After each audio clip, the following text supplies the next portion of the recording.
오늘 우리에게 주시는 하나님의 말씀은 골로새서 3장 15절에서 17절 말씀입니다.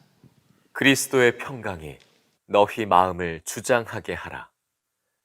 너희는 평강을 위하여 한 몸으로 부르심을 받았나니 너희는 또한 감사하는 자가 되라. 그리스도의 말씀이 너희 속에 풍성히 거하여 모든 지혜로 피차 가르치며 권면하고 시와 찬송과 신령한 노래를 부르며 감사하는 마음으로 하나님을 찬양하고 또 무엇을 하든지 말에나 일에나 다 주 예수의 이름으로 하고 그를 힘입어 하나님 아버지께 감사하라. 오늘은 추수감사주일입니다. 이렇게 하나님께 감사주일 예배를 드릴 수 있다는 것 자체가 사실 엄청난 복입니다. 우리는 다 하나님의 나라의 백성들입니다. 하나님 나라의 백성들은 뚜렷한 특징이 있습니다. 세상 사람들과 달라도 참 너무 많이 다릅니다. 어제 1시간 기도 합주회가 이 자리에서 있었습니다. 아주 정말 뜨거운 하나님의 부흥이 임하는 것을 우리가 알았습니다. 근데 첫 번째 드렸던 우리가 기도가 하나님의 나라를 위한 기도입니다. 하나님의 나라 백성들이니까 하나님의 나라를 위한 기도를 드리게 되는 겁니다. 여러분, 우리 축구 대표팀이 어디 가서 경기하면 결과가 궁금하고 야구 대표팀이 시합을 하면 그러면 응원하게 되는 이유가 우리가 대한민국 국민이기 때문에 그렇습니다. 그러니까 내 나라니까 우리나라의 어떤 대표팀의 성적에 관심이 가는 거죠. 다른 나라 성적에 대해서는 뭐 그런가 그렇게 무심히 지나가게 되잖아요. 하나님의 나라 백성이니까 하나님의 나라 일에 대한 관심이 가는 겁니다. 그리고 하나님의 나라를 위해서 기도가 되는 겁니다. 하나님의 나라 백성의 뚜렷한 특징입니다. 하나님의 나라에 대하여 기도하게 된다는 겁니다. 지난 주간에 컴패션의 서정인 목사님이 잠깐 방문하셔서 최근에 미얀마를 다녀오신 이야기를 하시더라고요.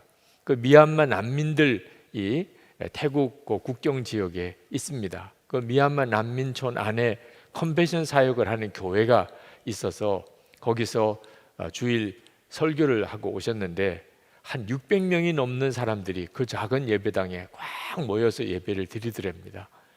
그래서 그 담임 목사님에게 도대체 교인이 몇 명쯤 되느냐 하고 물었더니 144명이라는 거예요. 그래서 아니 이렇게 많은 사람들이 예배를 드리는데 왜 교인이 그거밖에 안 된다 그러냐 그랬더니 그분이 하는 이야기가 예수를 믿겠다고 그렇게 마음에 작정한 이들을 말씀으로 양육하여 세례를 받아야만 그 사람을 교인으로 카운트한다는 겁니다. 그래서 어떤 기준으로 도대체 세례를 줍니까? 그랬더니 하나님께 완전히 헌신을 결단한 사람에게만 세례를 준다는 거예요. 그게 미얀마 그 난민촌 안에 있는 교회가 교인들이라면 하나님께 완전한 헌신을 결단한 자라만 세례를 주고 교인으로 카운트를 하기 때문이라는 것이었어요. 제가 그 이야기를 듣고 목회하는 목사로서 미얀마 난민촌에 있는 그 교회가 겉으로 보기에는 참 볼품없어 보여도 우리 한국 교회보다 훨씬 더 영적으로는 단단한 교회구나 그런 생각이 들었습니다. 하나님의 나라 백성은 분명한 특징이 있습니다. 그 중에 하나가 감사입니다. 팀 켈러 목사님이 가짜 기독교인들은 도무지 답을 할 수 없는 3가지 질문이 있다고 그랬습니다. 첫 번째는 하나님의 임재하심에 대한 증거가 분명히 있는가? 당신의 삶 속에 하나님의 임재하심의 증거가 있는가? 두 번째는 성경 말씀으로 당신의 삶이 변화되었다는 증거가 있는가? 세 번째는 하나님의 자비하심에 대한 마음으로부터의 감사가 그 증거가 당신에게 있는가? 이 3가지 질문에 가짜 기독교인은 도무지 답을 못한다는 겁니다. 우리가 하나님 나라 백성인 아주 뚜렷한 증거, 하나님의 사랑에 대한 마음으로부터의 뜨거운 감사가 있는 것입니다. 오늘 추수감사주의를 드리는 것은 우리가 하나님 나라 백성이라고 하는 정말 놀라운 증거이니까 감사절 예배를 드리는 것 자체가 복인 거죠. 골로새서 3장 15절 말씀에 그리스도의 평강이 너희 마음을 주장하게 하라. 너희는 평강을 위하여 한 몸으로 부르심을 받았나니 너희는 또한 감사하는 자가 되라. 분명히 그렇게 말씀했습니다. 그러니까 하나님을 정말 믿고 하나님 나라 백성이 된 사람에게는 그 마음에서 하나님께 대한 감사가 나옵니다.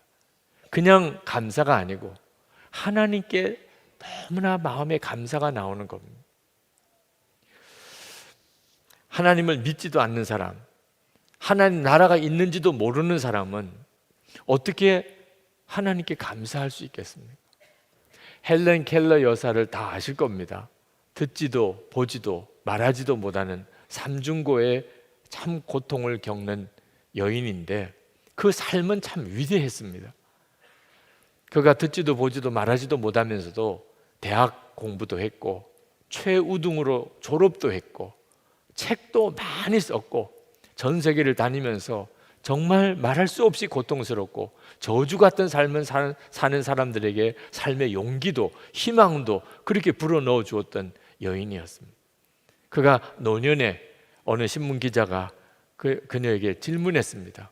당신이 참 놀라운 삶을 살았지만 그래도 보지도 듣지도 말하지도 못하는 삼중고의 고통을 겪고 살았는데 하나님께 원망스러웠던 적 혹시 없었습니까? 헬렌 켈러 여사가 단호하게 한 번도 그런 일은 없었습니다. 저는 하나님께 정말 감사합니다. 내게 베풀어 주신 은혜를 생각하면 감사하기에도 시간이 부족한 사람입니다. 헬렌 켈러 여사는 실제로 임종할 때 했던 마지막 말이 참으로 나의 인생은 아름다웠다. 그렇게 고백하고 죽었습니다. 삼중고의 여인인데. 헬렌 켈러 여사가 썼던 글 중에 참 감동적인 글, 내가 3일 동안만 볼 수 있다면 이라는 글이 있습니다. 그 글 내용을 요약하면 이렇습니다. 만약 내가 사흘을 볼 수 있다면 첫날에는 나를 가르쳐준 설리반 선생님의 얼굴을 보고 산으로 가서 아름다운 꽃과 풀과 빛나는 노을을 보고 싶습니다.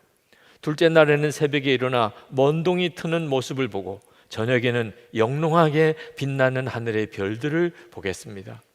그리고 마지막 셋째 날에는 아침 일찍 큰 길로 나가 부지런히 출근하는 사람들의 활기찬 표정을 보고 아름다운 영화를 한 편 보고 저녁에는 쇼윈도의 상품들을 구경하고 집에 돌아와 사흘간 눈을 뜨게 해주신 하나님께 감사의 기도를 드리고 싶습니다 라고 고백했습니다. 이 고백이 헬렌 켈러 여사가 진짜 참 믿음의 사람이었구나, 그가 정말 구원받은 하나님 나라 백성이구나 하는 확실한 증거예요. 그 마음에서 일어나는 하나님께 드리는 그 감사는 하나님의 백성들에게만 있는 놀라운 특징입니다. 우리가 사실 다 3일 동안만 아니잖아요. 헬렌 켈러는 3일만 볼 수 있어도 그게 감사하다고 했는데 우리는 그저 날마다 보고 느끼는 거 아닙니까? 세상 모든 사람이 그렇지 않습니까? 그런데 감사가 다른 거예요. 여러분, 한 1년을 이제 살았습니다. 누구에게 감사하지요? 하나님의 백성들은 그냥 하나님께 감사합니다. 예수 안 믿는 사람들이 예수 믿는 사람들을 정말 이해하기 어려워하는 게 바로 이 감사입니다. 매주일 우리가 이렇게 예배를 드립니다. 하나님께 감사 예배를 드리는 거죠. 우리가 구원받은 자이고 하나님의 나라 백성이고 보니까 하나님을 알게 되고 믿게 되고, 그러니 우리의 삶 전체가 사실 감사죠. 1년을 지나고 그냥 우리 마음에는 아주 당연히 하나님 감사합니다. 지나간 한 해는 정말 감사였습니다. 삶의 형편이 얼마나 다르겠습니까? 얼마나 기가 막힌 어려움을 겪은 이들도 많겠습니까? 그런데도 구원받은 성도는 한결같이 형편과 처지에 아무 상관없이 1년이 지나고 나면 하나님께 감사를 드립니다. 그러므로 오늘 이 시간에, 오늘이 추수감사 주일이지, 하나님 정말 감사합니다, 이런 마음이 있는 분들은 정말 기뻐하시기 바랍니다.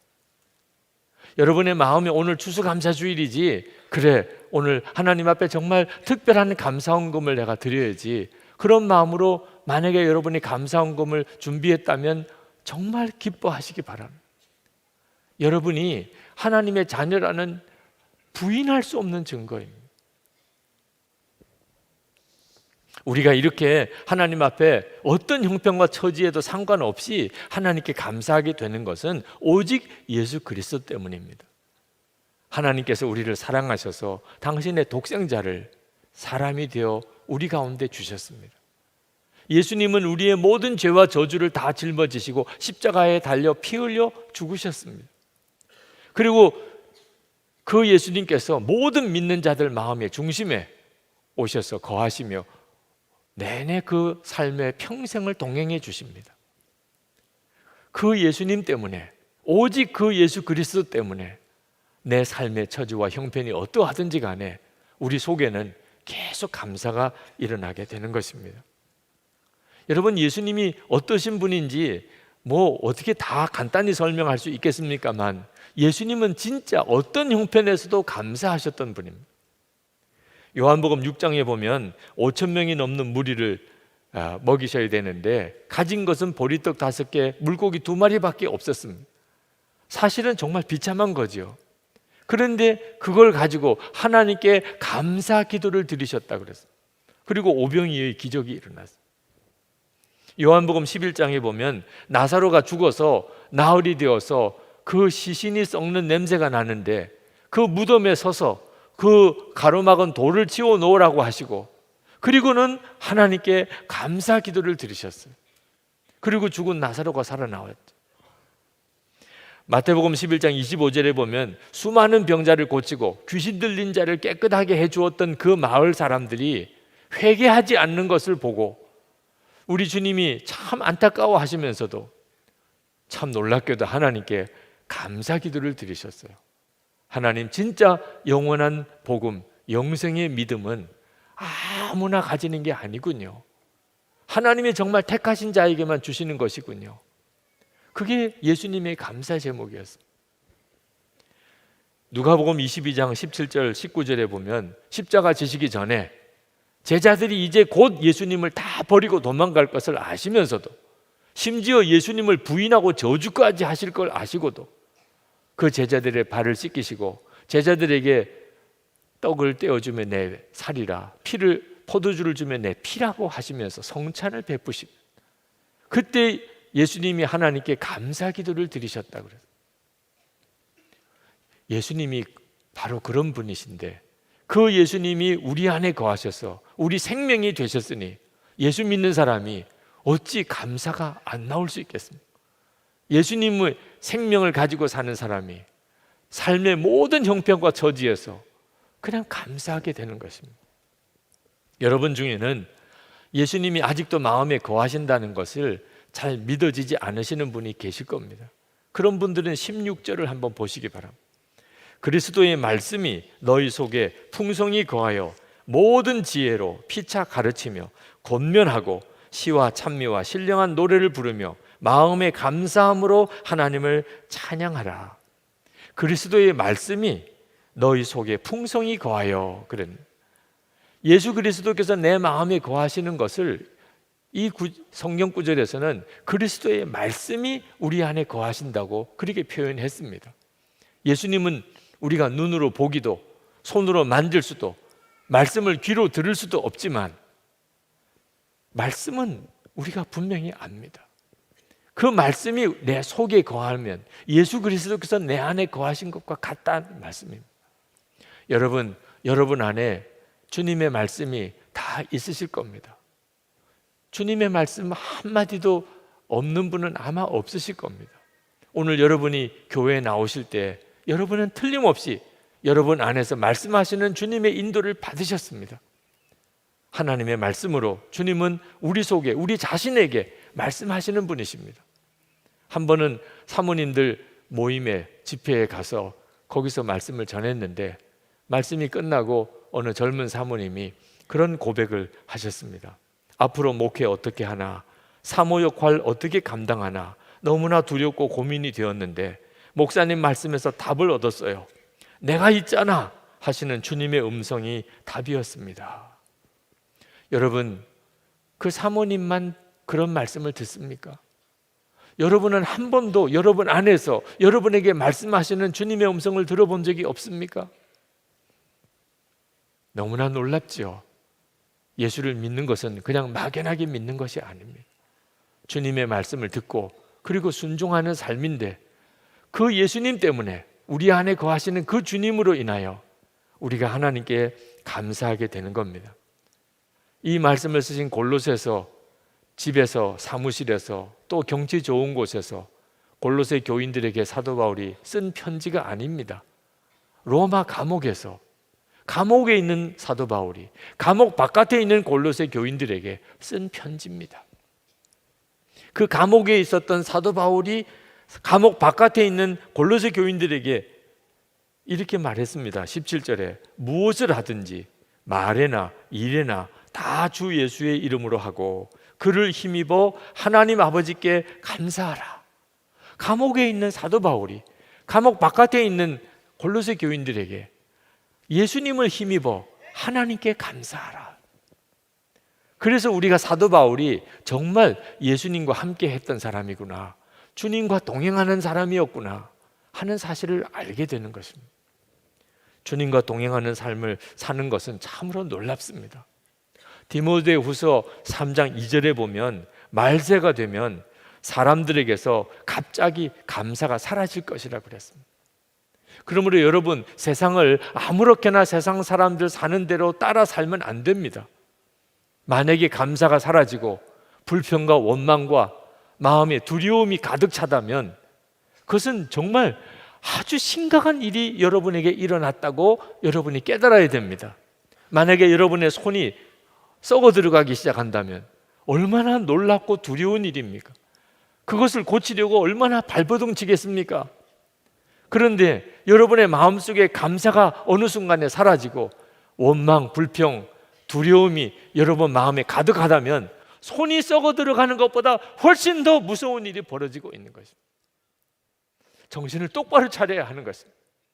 주님 앞에 나와서 반드시 이 문제가 해결되어야 하는 것입니다. 괜히 한 시간 기도하자는 게 아닙니다. 내 속에서 원망, 미움, 불평, 두려움이 다 떠나고 평강과 기쁨과 감사, 사랑 충만하게 채워지는 역사를 우리는 계속해서 확인해야 하는 것입니다. 우리 교우들 중에 정말 깊은 절망에 빠져서 그 수렁에 빠져 헤어날 길이 없는 어려움을 겪는 그런 교우들이 상당히 많이 있습니다. 그런데도 그런 상황 속에서도 주님을 바라보고 믿고 그리고 감사함으로 그 어려움에서 벗어난 성도들이 얼마나 많은지 모릅니다. 해마다 추수감사절 설교를 할 때마다 그 교훈 한 분씩을 우리가 증인으로 세웁니다. 오늘도 여러분에게 그 증인 한 분을 소개하려고 합니다. 이현정 성도님 나오셔서 간증을 해주시겠습니다.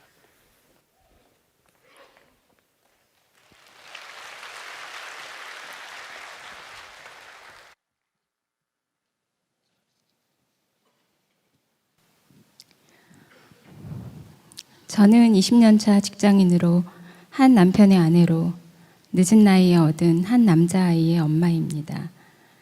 저희 아이의 이름은 유준이입니다. 유준이는 5살입니다.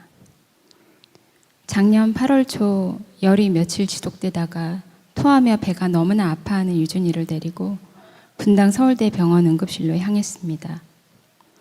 응급실에서 몇 차례 경련 발작 후 바로 의식을 잃어버렸습니다. 급성 괴사성 뇌병변, 뇌염이라는 진단명이 놓여졌습니다.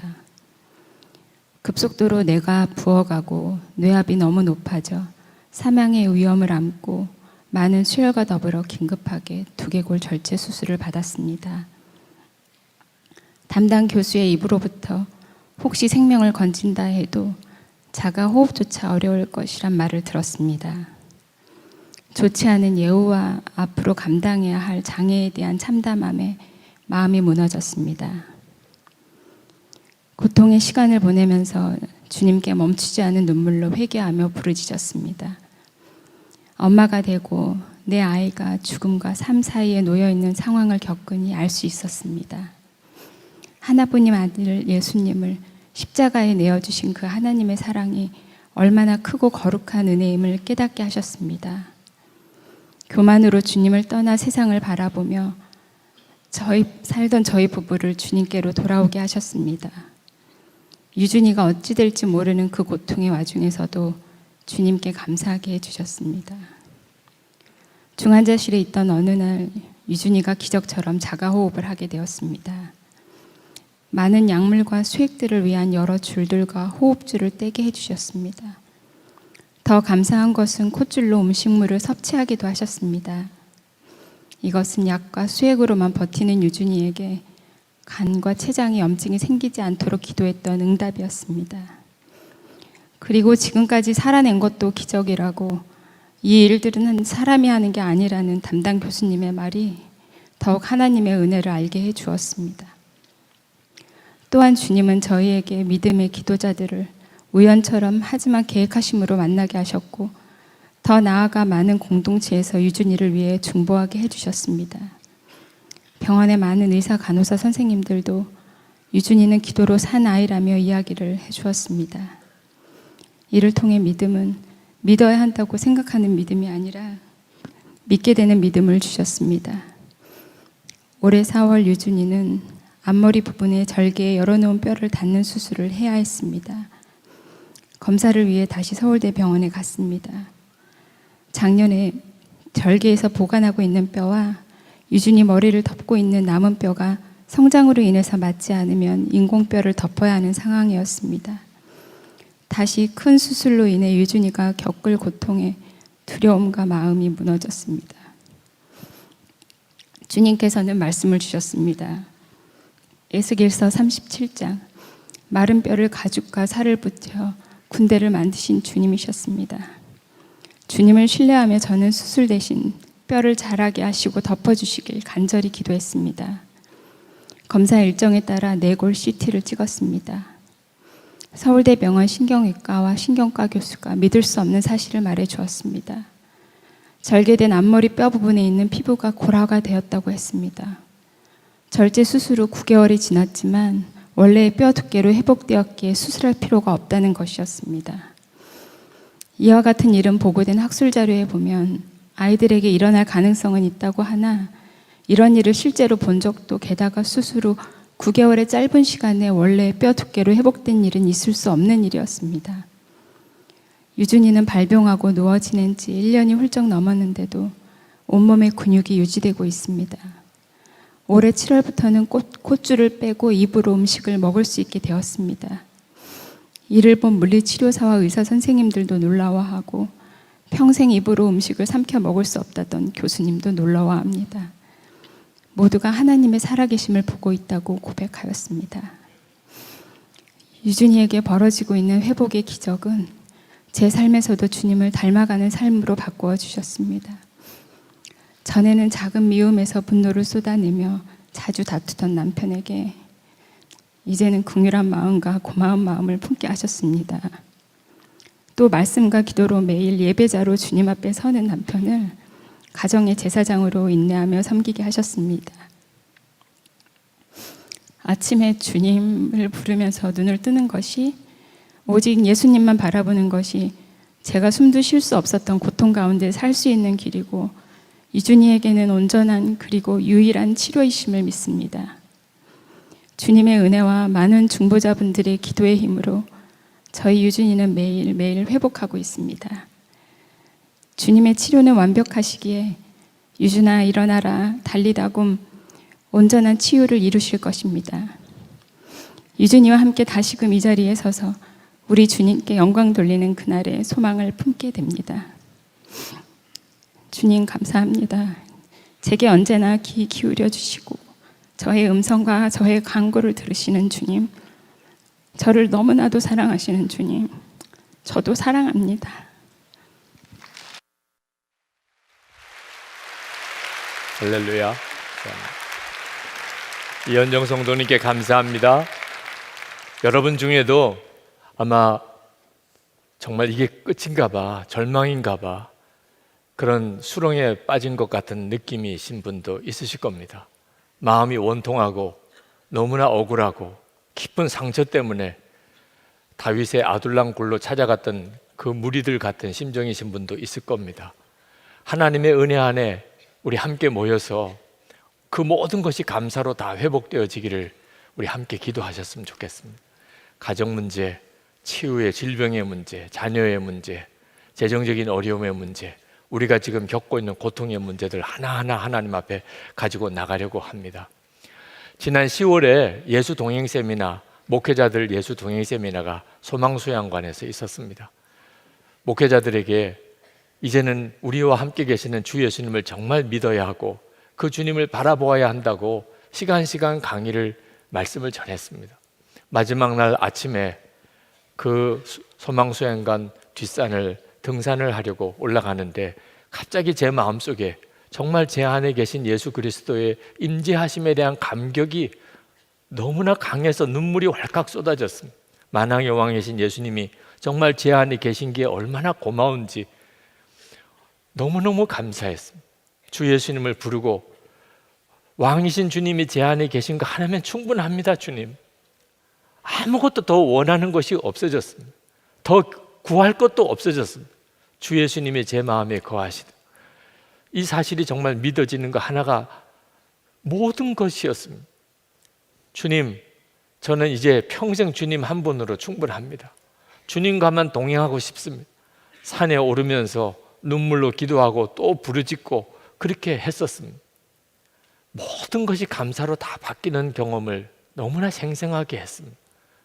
여러분 안에 계신 주 예수님이 여러분의 삶의 감사의 답입니다.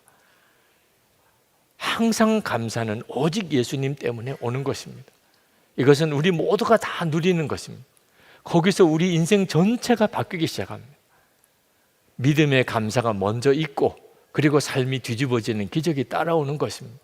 오늘 이 시간 감사주의를 지키게 하시는 하나님께 정말 감사합시다. 정말 감사한 것 중에 또 감사가 우리가 이렇게 힘을 다하여 감사한 것이 모여서 정말 고통당하는 사람, 재난을 당한 사람, 어려움을 당한 사람에게 이 감사한 금이 다 쓰여지는 것입니다.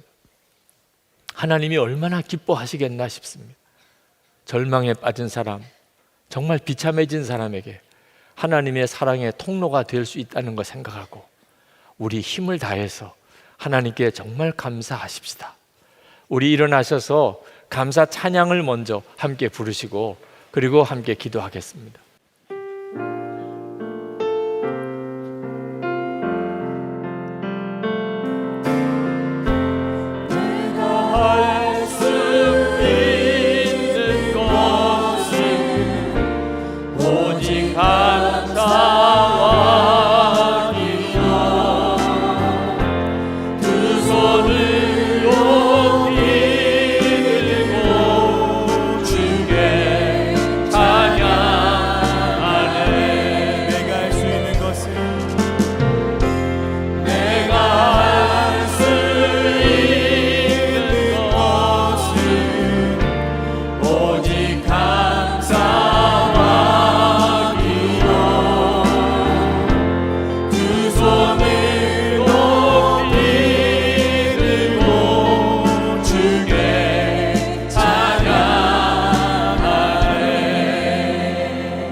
하나님께 기도하실 때 하나님, 제가 이제 하나님 앞에 나갈 때마다 감사할 제목이 깨달아지게 하시고 감사할 힘이 있게 하시고 감사의 제목이 계속해서 더 이어지고 넘치게 하여 주옵소서. 하나님, 주 예수님으로 인하여 모든 일에 감사함으로 변화된 삶, 승리의 삶을 살게 하여 주옵소서. 우리 간절히 한 마음으로 기도하겠습니다. 은혜와 사랑이 충만하신 하나님, 놀라우고도 놀라우신 하나님의 은혜를 감사합니다. 오늘도 추수감사주의를 지키게 하신 하나님께 감사와 찬송을 올려드립니다.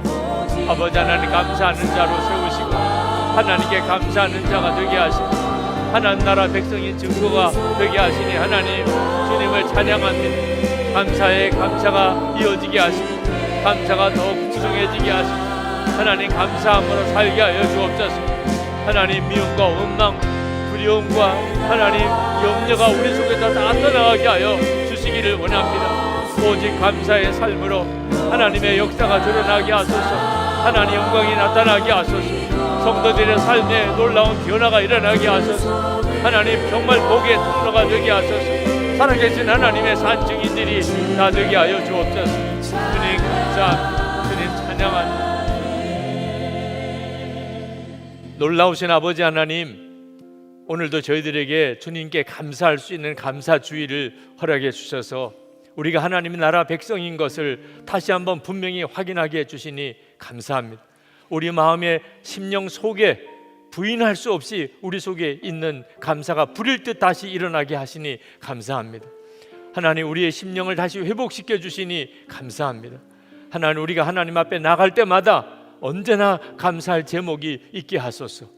감사드릴 힘이 있게 하소서. 감사의 제목이 날마다 더하게 하여 주옵소서. 그래서 우리가 진정으로 세상에서 은혜의 통로요, 복의 통로로 우리 주변에 있는 가족과 모든 친지들, 직장의 동료들, 모든 이웃들에게 그렇게 쓰임을 받게 하여 주옵소서. 오늘도 1년의 감사를 하나님께 드립니다. 마음으로 감사하며 정성을 담아 준비한 헌금을 주께 올려드리는 모든 성도들에게 주의 은혜를 부으시고 또 부으시기를 원합니다. 하나님의 손에 사로잡으시기 원합니다. 세상에 살지만 하나님 나라 백성으로 살게 하시기를 원합니다. 주변에 있는 모든 이들에게 복의 통로가 되게 하시기 원합니다. 믿음으로 감사하는 이들에게 그 실제가 그의 삶에 이루어지게 되기를 원합니다. 삶 전체가 변화되는 역사가 있게 하여 주시기 원합니다. 감사하며 우리의 육신의 질병이 우리에게서 떠나가게 되기를 원합니다. 가정의 회복이 일어나게 되기를 원합니다. 감사함으로 우리의 자녀들이 바로 설 수 있게 되기를 원합니다. 하나님, 어려움 중에도 감사함으로 우리의 기업이 회복되기를 원합니다. 일터가 회복되기를 원합니다. 나의 하나님, 하나님, 이 나라와 민족을 위한 우리의 기도의 제목은 정말 가슴이 사무칠 정도입니다. 교회와 성도들을 세우소서. 그래서 이 나라, 우리나라가, 우리 사회가 하나님을 경외하는 나라, 사회가 되게 하소서. 하나님의 법을 존중히 여기고 하나님의 말씀을 귀하게 여기고 하나님의 뜻대로 사는 역사가 있게 하여 주옵소서. 우리 민족의 복음의 통일 주님 허락해 주소서. 북한 주민들 어떤 일이 있어도 그들을 희생하지 않게 하여 주옵소서. 북한의 악한 정권 속히 변화되는 역사가 일어나게 하여 주옵소서. 북한 모든 주민들 자유롭게 남북이 왕래하게 하시고 북한 곳곳에 교회가 세워지고 복음이 전해지는 역사가 속히 오게 하여 주옵소서. 아버지 하나님, 김국기 목사님, 김종욱 목사님, 최충길 선교사님, 또 장문석 집사님 속히 석방되게 해 주옵소서. 열방에 나가 있는 선교사님들도 오늘도 주님의 손에 다시 부탁을 드립니다. 복음을 들고 세계 곳곳에 하나님 나간 주의 종들입니다. 영적으로 매우 어려운 지역에 있습니다. 선교사님의 심령, 그 가정을 주님이 보호해 주소서. 하나님의 은혜로 충만하게 채워 주소서. 땅끝까지 복음을 전하러 나가는 선교사님들, 그들의 걸음도 주님이 붙들어 주님이 친히 써 주시옵소서. 오늘도 전심으로 주님께 나와 추수감사절 예배를 드리고 돌아가는 모든 성도들 위해 주 예수님의 은혜와 하나님의 사랑하심과 성령의 교통하심이 충만하고 충만하게 함께 하시기를 축원하옵나이다. 아멘. 오늘 하나님께서 우리에게 주시는 말씀은 시편 147편 1절에서 20절 말씀입니다. 할렐루야. 우리의 하나님께 찬양함이 얼마나 좋은 일이며 하나님께 찬송함이 그 얼마나 아름답고 마땅한 일인가. 주님은 예루살렘을 세우시고 흩어진 이스라엘 백성을 모으신다. 마음이 상한 사람을 고치시고 그 아픈 곳을 싸매어 주신다. 별들의 수효를 헤아리시고 그 하나하나에 이름을 붙여주신다. 우리 주님은 위대하시며 능력이 많으시니 그의 슬기는 헤아릴 수 없다. 주님은 불쌍한 사람을 도와주시며 악인을 땅바닥까지 낮추시는 분이다. 주님께 감사의 노래를 불러드려라.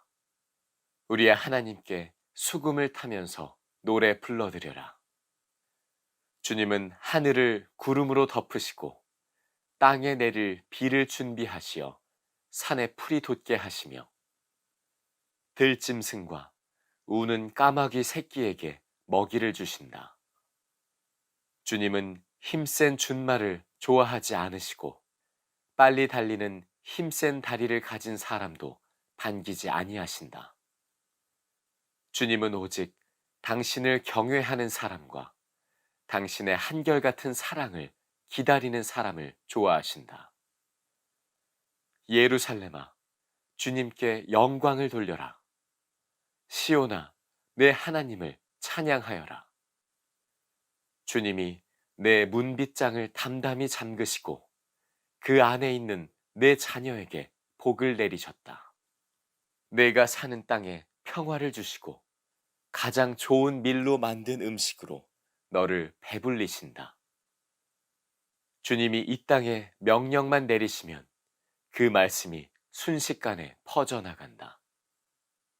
양털 같은 눈을 내리시며 재를 뿌리듯 서리도 내리시며 빵 부스러기 같이 우박을 쏟으시는데 누가 감히 그 추위 앞에 버티어 설 수 있겠느냐.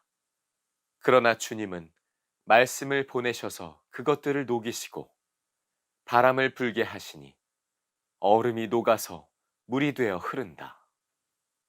주님은 말씀을 야곱에게 전하시고 주님의 규례와 법도를 이스라엘에게 알려주신다. 어느 다른 민족에게도 그와 같이 하신 일이 없으시니 그들은 아무도 그 법도를 알지 못한다. 할렐루야. 아멘. 하나님의 말씀입니다. 자리에 앉으시겠습니다. 지금도 힘들고 어려운 문제 속에 있는 분들이 많으시겠는데 여러분 어떤 어려움 속에서도 하나님 찬양하는 것을 잊지 마시기 바랍니다. 찬양이 죽으면 그러면 영이 죽은 겁니다. 하나님도 여러분의 삶에 어떻게 하실 수가 없습니다. 성도가 참 존귀한 것, 또 성도들이 강한 것은 어떤 저주와 형편에서도 우리는 하나님을 찬양하고 사는 사람들이기 때문에 그렇습니다. 시편 147편도 할렐루야로 시작해서 할렐루야로 끝나는 시편의 마지막 5편의 찬양시의 하나입니다. 근데 이 시편 147편 기자가 우리가 하나님을 찬양하는 것이 마땅하다. 그건 정말 좋은 일이다. 그건 정말 복 있는 일이라. 라고 우리에게 강조하고 있습니다. 1절 말씀에 보면 할렐루야, 우리의 하나님께 찬양함이 얼마나 좋은 일이며 하나님께 찬송함이 그 얼마나 아름답고 마땅한 일인가 라고 그렇게 말했습니다. 여러분이 마음의 심령 속에 하나님을 향하여 가지고 있는 그 찬양이 여러분의 잠든 영혼을 일깨웁니다. 그리고 여러분의 죽은 영혼을 살립니다. 찬양할 이유가 우리에게 너무나 분명히 있기 때문에 그렇습니다.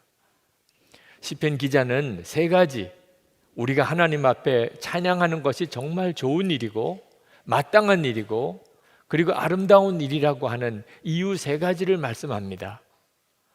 첫 번째는 하나님은 구원의 하나님이시라는 겁니다. 2절 말씀에 보면 주님은 예루살렘을 세우시고 흩어진 이스라엘 백성을 모으신다. 3절에 마음이 상한 사람을 고치시고 그 아픈 곳을 싸매어 주신다. 이스라엘 백성은 참 고난이 많은 민족이었습니다. 그런데 세상에서 가장 하나님의 구원을 놀랍게 경험한 민족이기도 했습니다. 그들은 하나님으로 인하여 마음의 상처가 치유되고 회복되는 은혜를 계속 경험했습니다. 출애굽 사건도 전형적인 하나님의 구원 사건입니다. 바벨론 포로에서 돌아온 일도 하나님만이 하실 수 있는 기적의 사건이었습니다. 그래서 이스라엘 백성은 하나님을 찬양할 수밖에 없었습니다. 그런데 여러분, 이것은 우리 모두의 다 동일한 고백입니다. 우리도 하나님의 독생자 예수 그리스도가 우리의 죄와 저주를 짊어지시고 십자가에 피 흘려 죽으심으로 우리가 다 구원의 은혜를 받았습니다. 이 일 하나만 가지고도 우리는 어떤 처지와 형편에서도 하나님을 찬양하고 살 사람들입니다. 참 놀라우게도 우리 나라, 우리 민족도 그렇습니다. 일제의 나라를 빼앗기고 회복할 길이 우리에게는 없었을 때 하나님의 전적인 간섭하심으로 우리에게는 광복이 주어졌습니다. 우리나라가 공산화되어서 정말 끔찍한 지경에 빠질 그런 대위기 때 우리는 우리나라를 지킬 방법이 없었습니다. 하나님의 전적인 간섭하심으로 우리나라가 그 위기에서 건짐을 받았습니다. 그리고 지금 세계가 놀랄만한 나라가 되었습니다. 우리 민족은 천지를 지으신 하나님이 무슨 이유인지는 알 수 없지만 우리를 택하시고 그리고 우리를 사랑하시고 우리를 구원하시고 우리를 회복시키시고 다시 치유하시고 일으켜내신 민족입니다. 정말 우리 민족도 구원의 하나님을 찬양할 민족입니다. 만약에 우리에게 찬양이 그친다면 이것은 우리에게 참으로 화가 될 것입니다. 시편 기자가 우리가 마땅히 하나님을 찬양해야 될 두 번째 이유는 하나님의 천지를 창조하신 분이라는 겁니다. 4절 말씀에 보면 별들의 수요를 헤아리시고 그 하나하나에 이름을 붙여주신다. 하나님이 이 우주 만물을 창조하셨습니다. 모든 별들을 다 주님이 만드셨습니다. 우리가 그 하나님의 창조를 알면 알수록 입이 벌어져서 도무지 어떻게 말로 표현할 방법이 없어질 지경이 됩니다. 하나님의 창조하심에 눈이 뜨이면 찬송하지 않을 수가 없습니다. 6절 말씀에 5절 말씀에 우리 주님은 위대하시며 능력이 많으시니 그의 슬기는 헤아릴 수가 없다. 우리가 하나님을 찬양할 수밖에 없는 세 번째 이유는 하나님의 사랑 때문입니다. 하나님은 천지를 주관하시는 하나님이시면서 동시에 아주 지극히 작고 보잘것없는 사람을 사랑하시는 하나님이십니다. 6절 말씀에 주님은 불쌍한 사람을 도와주시며 악인을 땅바닥까지 낮추시는 분이다. 정말 놀라운 일이죠. 이 자체가 감동입니다. 천지를 지으신 하나님이 불쌍한 한 사람을 아끼시고 사랑하신다는 것. 그래서 7절에 주님께 감사의 노래를 불러드려라, 우리의 하나님께 수금을 타면서 노래 불러드려라 라고 고백하는 것입니다. 8절 9절을 보면 하나님은 세상을 주관하시는 하나님이십니다. 그러나 하나님은 잘나고 능력 있는 사람, 뛰어난 사람을 좋아하시는 하나님이 아니십니다. 10절에 주님은 힘센 준마를 좋아하지 않으시고 빨리 달리는 힘센 다리를 가진 사람도 반기지 아니하신다. 이스라엘 백성은 사방이 적이었습니다. 그러니 전쟁할 때 아주 용맹한 준마, 말은 얼마나 소중한 존재입니까? 전쟁터에서 빨리 달릴 수 있는 병사, 잘 훈련된 군사는 얼마나 의지가 되겠습니까? 그런데 하나님은 그런 준마와 빨리 달리는 병사를 하나님이 좋아하시는 게 아니라는. 그럼 하나님은 누구를 좋아하십니까? 11절 말씀에 주님은 오직 당신을 경외하는 사람과 당신의 한결같은 사랑을 기다리는 사람을 좋아하신다는. 하나님을 경외하기만, 하나님의 사랑을 한결같이 기다리는 사람을 하나님이 좋아하신다는. 저는 이 말씀이 얼마나 좋은지 모릅니다. 만약에 하나님께서 공부 잘하는 사람을 좋아하신다면, 죄송하지만 오늘 여기서 상당히 많은 사람은 이미 해당되는 분들이 아니실 겁니다. 하나님께서 만약에 가문 좋은 사람을 하나님이 택하신다면 오늘 여기 있는 분들 중에 상당히 많은 분들은 하나님 앞에 가까이 나가기도 어려울 겁니다. 하나님이 만약에 우리의 인물을 보셔서 우리를 택하신다면 죄송하지만 상당히 많은 분들이 주님 앞에 얼굴 내밀기가 쉽지 않으실 겁니다. 그러니 얼마나 감사합니까? 하나님이 좋아하시는 사람은 오직 하나님을 경외하고 한결같이 하나님의 사랑을 기다리는 사람이라니, 그 일에 자격이 없는 사람, 그거 못하겠다는 사람이 우리 중에 누가 있겠냐 말입니다. 하나님께서 이스라엘을 택하신 이유도 크고 강한 민족이기 때문이 아니었고 오히려 모든 민족보다 작은 민족이었기 때문에 그랬다는 겁니다. 신명기 7장 7절에 여호와께서 너희를 기뻐하시고 너희를 택하심은 너희가 다른 민족보다 수요가 많은 연고가 아니니라. 너희는 모든 민족 중에 가장 적으니라. 내가 여기 있는 사람들 중에 가장 작고 보잘것없는 사람일 거야. 내가 제일 불쌍할 거야. 그렇게 생각하시는 분들 정말 기뻐서 찬양하시기 바랍니다. 하나님이 여러분들에게 관심 있으시고 여러분을 주목하시니까요. 그런 하나님이시라는 겁니다. 여러분, 우리가 다른 사람을 대하여 볼 때도 잘나고 능력 있고 무언가를 성취할 만한 사람이기 때문에 우리가 그런 사람을 가까이 하고, 보잘것없고 약한 사람은 멀리하는 마음, 그런 마음을 가진 사람은 하나님의 자녀가 아닙니다. 하나님이 우리를 약하고 보잘것없고 그리고 능력 없는 것 중에서 우리를 사랑하시고 택하셨다면 우리도 그리해야 마땅한 일이죠. 하나님이 가장 싫어하는 것이 교만, 이기심, 자기중심입니다. 하나님의 자녀들의 뭐라고 설명할 수 없는 그런 비밀은 약한 자를 품어주는 겁니다. 소외된 사람 차별하지 않는 겁니다. 더 놀라운, 정말 하나님을 찬양할 이유는 그 하나님이 지금 우리 가운데 역사하신다는, 말씀을 통하여 그리하신다는.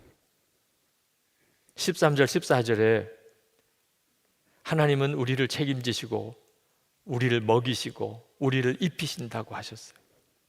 이 모든 것들이 말씀으로 되어진다는 것입니다. 15절에 주님이 이 땅에 명령만 내리시면 그 말씀이 순식간에 퍼져나간다. 우리는 하나님을 볼 수가 없습니다. 그래서 믿지 못하는 사람이 대부분이죠. 그러나 하나님은 이 시간에 우리 가운데서 말씀으로 하나님이 하실 일을 하신다는 것이 깨달아지게 되면 우리는 하나님이 우리 가운데 일하심을 보게 됩니다. 16절 17절에 하나님은 눈을 내리시고 서리를 내리시고 우박을 내리셔서 온 세상을 다 얼어붙게 만드실 수 있는 하나님이십니다. 그러나 그렇게 얼어붙은 이 땅도 하나님의 말씀으로 녹이시고 그리고 바람을 불게 하셔서 다 물이 되어 흐르게 만드신다는 것. 18절에 그러나 주님은 말씀을 보내셔서 그것들을 녹이시고 바람을 불게 하시니 얼음이 녹아서 물이 되어 흐른다. 정말 감동이 되고 가슴이 뛰는 표현 아닙니까? 우리에게는 지금 얼어붙은 마음이 녹아질 필요가 있습니다. 이런저런 힘들고 어려운 일들을 들으면서 우리도 모르게 우리의 마음이 얼어붙어 버렸습니다. 어느 순간에 내 마음이 돌덩어리처럼 굳어져 버렸습니다. 이걸 누가 녹이고 내 마음을 누가 부드럽게 만들어 줄 수 있습니까? 말씀이 그리하신다. 말씀으로 그리하신다는 것. 지난 성령 집회 때 온성도 목사님이 이 자리에서 중국 감옥에서 지내시던 일들을 증언해 주셨습니다. 탈북자들 200명을 말씀 양육하고 한국으로 오게 하는 일을 하다가 중국 공안에 붙잡혀서 재판을 받고 중국 감옥에 갇혔습니다. 무려 20년이 넘는 형을 살아야 되는 지경이 되었습니다. 우리가 그 목사님을 위해서 1년 10개월 동안 기도했습니다. 그 목사님이 감옥에 들어가서 20년 형을 살 걸 생각하니까 정말 앞이 캄캄하고 절망이 들어요. 어떻게 여기서 20년을 살아야 합니까, 하나님? 모든 소망이 다 끊어졌던 그때 정말 놀라웠게도 밤에 하나님께서 말씀으로 임하셨다는 것. 내가 너와 함께한다. 주님이 너무나 놀라웠게 말씀으로 그 목사님에게 임하셨습니다. 그 순간에 말할 수 없는 위로가 오고 그리고 모든 염려와 근심과 두려움이 다 떠나버렸습니다. 감방이 완전히 다른 곳이 되었습니다. 감방 안에 있는 사람들이 너무나 사랑스러워졌습니다. 20년이라도 이런 은혜를 계속 내게 부어주신다면 예수님 한 분이면 진짜 충분합니다. 하나님, 제가 선교사입니다. 20년 동안 이 감방에서 여기서 여기 있는 사람들에게 복음을 전하라고 하신다 한들 그게 제게 무슨 문제가 되겠습니까? 완전히 사람이 바꾸어져 버렸습니다. 그런데 참 놀랍게도 2년 6개월형을 받고 이번에 추록해서 한국에 오신 겁니다. 그 감격을 증언할 때 그런 부흥회가 없었습니다. 지난 금요일 오신 분들은 다 그 은혜를 아마 경험하셨을 겁니다. 아쉽게도 보안 때문에 녹음된 것을 공개할 수가 없는 게 좀 아쉽습니다만, 말씀으로 얼어붙어 있는 온성도 목사님의 마음을 주님이 다 녹이셨어요. 지금부터 1600년 전 주 386년 8월 어거스틴이라고 하는 한 방탕했던 사람, 그러나 그의 마음에는 하나님을 향한 갈망이 가득했습니다. 근데 믿어지지가 않는 겁니다. 그는 어떻게 해야 자기가 이 삶의 방황에서 벗어나야 될지 알 수가 없었어요. 그는 밀라노에 있는 자기 집 정원에서 머리를 쥐어뜯으면서 주먹으로 이마를 쳐가면서 무릎을 끌어안고, 그리고는 정말 흐느끼고 하나님 앞에 울었습니다. 그때 어디선가 어린아이들의 노래소리가 들렸습니다. 가사가 펼쳐서 읽어라, 펼쳐서 읽어라. 누가 노래를 부르나 둘러봤는데 아무도 없었어요. 하나님이 내게 말씀하시는 모양이다. 옆에 마침 성경이 있었습니다. 이 성경을 펼쳐 읽으라고 하시는 건가? 그래서 그가 성경을 펼쳤습니다. 마침 로마서 13장이 펼쳐졌습니다. 눈에 들어온 구절이 로마서 13장 13절 14절이었습니다. 낮에와 같이 단정히 행하고 방탕하거나 술 취하지 말며 음란하거나 호색하지 말며 다투거나 시기하지 말고 오직 주 예수 그리스도로 옷 입고 정욕을 위하여 육신의 일을 도모하지 말라. 정확하게 자기에게 주시는 하나님의 음성이었습니다.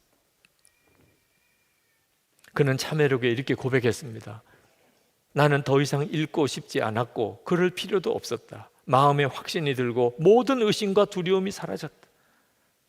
그는 하나님이 정말 살아계시고 자기를 아시고 자기를 구원하시는 것을 분명하게 깨달았습니다. 말씀으로 말이에요. 지난 주간 저는 부산의 어느 교회 전도 집회 설교를 하고 왔습니다. 한 60분 말씀을 전하고 복음을 전하고 예수님을 구주로 영접하실 분들 일어나시라고 많은 분들이 일어나셨어요. 정말 놀라운 일 아닙니까? 말씀이 죽은 영혼을 살렸습니다. 잠든 영혼을 일깨웁니다. 오늘 2부 예배 때 한 형제가 예배에 참석했습니다. 그런데 중한 심장병 진단을 받았습니다. 심장 수술을 받기 위해서 정밀 검사를 들어갔습니다. 네, 깜짝 놀란 결과가 나왔습니다. 심장에는 아무 이상이 없다는 겁니다. 그래서 도대체 이 사람이 왜 이런 아픔을 겪고 있는지 조사를 했더니 예수를 믿고 그리고 가족들로부터 부모로부터 살해 위협을 당했습니다. 자기를 가족들이 죽이려고 하는 것입니다. 그로 인해서 받았던 마음의 상처, 부모님으로부터 받았던 자기를 죽이려고 하는 그 마음의 상처와 두려움, 이것이 그 형제를 심각한 심장병 증상이 나오게 만들었던 거예요. 오늘 함께 기도하면서 부모로부터 받은 상처를 치유해 주기를, 그리고 그들을 용서하고 사랑하는 마음을 주시기를 함께 기도할 때 그렇게 많이 울었습니다. 하나님의 말씀이 얼어붙어 있는 마음, 딱딱하게 굳은 마음을 다 풀어냅니다. 주님은 지금도 우리 가운데 동일하게 말씀으로 역사하고 계십니다. 여러분 중에도 말씀으로 주님을 만났고 그리고 말씀으로 주님의 인도를 받으시는 분들이 아마 수도 없이 많으실 겁니다. 어떤 때는 주님이 보이지 않으십니다. 어떤 때는 정말 느껴지지도 않고 믿어지지도 않을 때가 있습니다. 그러나 그때 여러분, 주님은 여러분과 늘 같이 계십니다. 말씀입니다. 어디서나 펼쳐서 읽을 수 있는 말씀입니다. 이 말씀 속에 주님은 역사하십니다. 우리와 함께 계시는 너무나 분명한 증거가 있습니다. 얼어붙은 마음을 녹이고 딱딱하게 굳은 마음을 다 부드럽게 만들어 잠든 영혼을 일깨우고 죽은 영혼을 살리는 역사가 말씀에 있습니다. 저는 예수님을 정말 말씀으로 만났습니다. 고등학교 다닐 때 설교를 들으면서 예수님은 우리 마음에 계시다고 들었는데 믿어지지가 않았습니다. 예수님이 내 마음에 계시다면 내가 어떻게 그걸 모를 수가 있겠네. 예수님이 제 마음에 계신 게 믿어지지 않을 때는 저는 사실상 방황하며 살았던 것과 똑같았습니다. 그러나 주님을 어떻게 만나야 될지 모르겠더라고요. 그런데 놀라웠게도 말씀으로 주님은 저와 함께 계시는 것에 대해서 제 눈을 열어주셨어요. 고린도 전서 12장 3절, 성령으로 아니하고는 누구든지 예수를 주시라 할 수 없느니라. 예수님을 주님이라고 고백하는 것이 내 안에 성령이 오신 증거구나. 깜짝 놀랐습니다. 로마서 8장 15절, 너희는 다시 무서워하는 종의 영을 받지 아니하고 양자의 영을 받았으므로 우리가 아빠 아버지라고 부르짖느니라. 주님이 내 안에 계시니까 내가 하나님을 아버지라고 부를 수 있는 거구나. 고린도전서 2장 12절, 우리가 세상의 영을 받지 아니하고 오직 하나님으로부터 온 영을 받았으니 이는 우리로 하여금 하나님께서 우리에게 은혜로 주신 것들을 알게 하려 하심이라. 말씀을 들으면 은혜가 되고 찬송을 들으면 은혜가 되는 게 내 안에 하나님께로 온 영이 있기 때문이구나. 요한일서 4장 12절, 어느 때나 하나님을 본 사람이 없을 때 만일 우리가 서로 사랑하면 하나님이 우리 안에 거하시고 그의 사랑이 우리 안에 온전히 이루어지느니라. 그래서 그렇게 용서해라, 사랑하라는 마음이 내 속에서 계속 일어났구나. 에베소 4장 30절, 하나님의 성령을 근심하게 하지 마라. 그 안에서 너희가 구원의 날까지 인치심을 받았느니라. 하나님이 내 마음속에 계속 깨우치시고 경고하시고 그리고 가르치시고 이 모든 것들이 다 내 안에 계신 성령의 역사셨구나. 빌립보서 2장 13절, 너희 안에서 행하시는 일은 하나님이시니 자기의 기쁘신 뜻을 위하여 너에게 소원을 두고 행하게 하시나니. 하나님을 위해서 뭔가 하고 싶은 마음은 내 안에 계신 하나님의 역사셨구나. 사도행전 1장 8절에 오직 성령이 너에게 임하시면 너희가 권능을 받고 예루살렘과 온 유대와 사마리아와 땅끝까지 이르러 내 증인이 되리라. 주님을 증거하고 싶고 주님을 전하고 싶은 마음이 성령의 역사구나. 너무나 분명했어요. 하나님의 말씀이 제 안에 계신 주님이셨어요. 여러분, 우리가 예수 믿고 받은 가장 놀라운 복은 하나님의 말씀을 맡았다는 것, 말씀이 있다는 것. 19절에 주님은 말씀을 야곱에게 전하시고 주님의 규례와 법도를 이스라엘에게 알려주신다. 여기 야곱과 이스라엘에 여러분의 이름을 넣어보세요. 주님은 말씀을 유기성에게 전하시고 주님의 규례와 법도를 유기성에게 알려주신다. 여러분의 이야기 아닙니까? 20절에 어느 다른 민족에게도 그와 같이 하신 일이 없으시니 그들은 아무도 그 법도를 알지 못한다. 할렐루야. 사람이라고 다 이런 은혜를 받고 있는 게 아니잖아. 내게는 하나님의 말씀이 있어요. 이걸 진짜 깨닫고 나면 할렐루야 할 수밖에 없어요. 어떤 형편과 처지에서도. 정말 말썽꾸러기고 말 안 듣기로 그렇게 소문난 중학교 1학년 남자아이가 있었습니다. 어느 날 기도 많이 하는 고모, 친척 되는 고모가 찾아오셨어요. 그래서 가정 예배를 드리는데 가족들을 위해서 다 기도하시고는, 그리고는 그 아이에게 하나님이 너를 사랑하신다 그렇게 말씀을 하시더래요. 이 아이가 그 고모의 말을 듣고 깜짝 놀랐어요. 그리고는 교회로 달려갔습니다. 왜 그런지 자꾸 교회로 뛰어가고 싶었어요. 예배당에는 아무도 없습니다. 그 예배당에 혼자 들어와서 맨 앞자리에 앉아서 강단에 있는 십자가를 보면서 주님께 그렇게 말했어요. 하나님, 저를 아세요?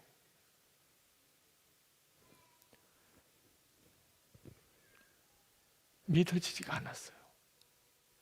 하나님이 나를 사랑하신다니. 하나님이 그럼 나를 아신다는 말인가? 얼마나 울었는지. 하나님 저 아세요. 그리고 그 아이의 삶이 바뀌었어요. 지금 우리 감리교회에 아주 참 귀한 사역을 하시는 목사님이십니다. 주님이 여러분을 지금 아십니다. 말씀으로 여러분 안에 계시고 지금도 말씀으로 여러분을 이끄시고 계십니다. 정말 하나님을 찬양할 수밖에 없습니다. 우리는 말씀으로 역사하시는 주님을 붙잡고 나면 우리의 마음이 뒤집어지기 시작합니다. 우리의 인생에 정말 찬양이 터지기 시작합니다.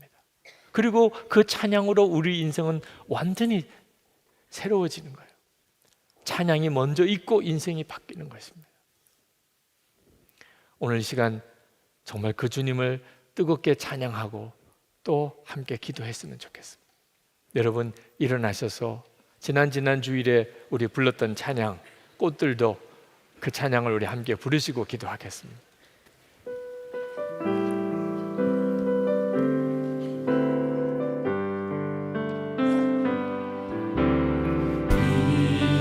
이곳에 생명샘 솟아 눈물 골짝 지나갈 때에 너잖아 열매 맺히고 웃음소리 넘쳐나리라. 꽃들도 구름도 바람 부는 바다도 찬양하라 찬양하라 예수를.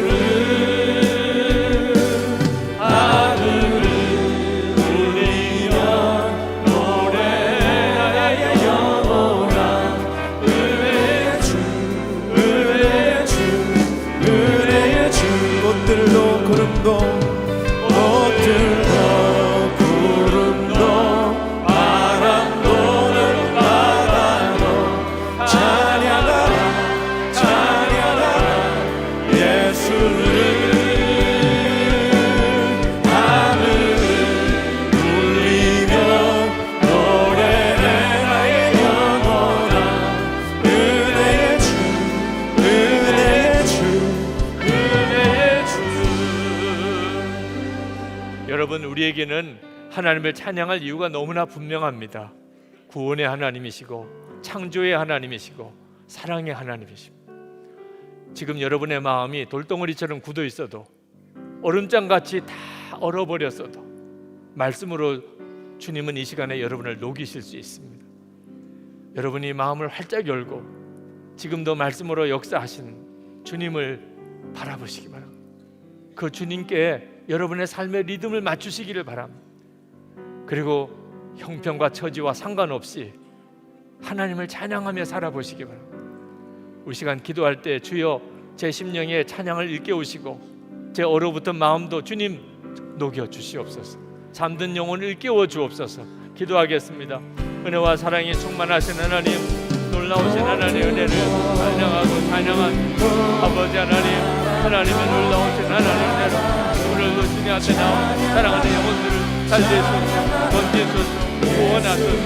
하나님의 크신 은혜로 하나님의 놀라우신 역사로 더욱 함께하시고 하나님 놀라우신 주님의 손으로 신이 안수하시고 기름 부어주셔서 아버지 하나님의 손에 붙잡으시고 하나님 오늘도 주의 말씀 우리 가운데 이루어지기를 원하고 우리를 구원하신 주님, 우리를 창조하신 주님, 우리를 사랑하시는 주님, 하나님 우리 속에 이 시간에 말씀으로 임하시고 말씀으로 역사하소서.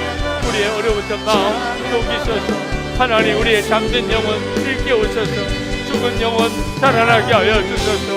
아버지 우리의 인생 가운데 하나님의 역사와 영광이 드러나며 우리가 오직 주님을 찬양하며 살게 하소서. 오 주 예수 은혜로우신 주님 역사하소서.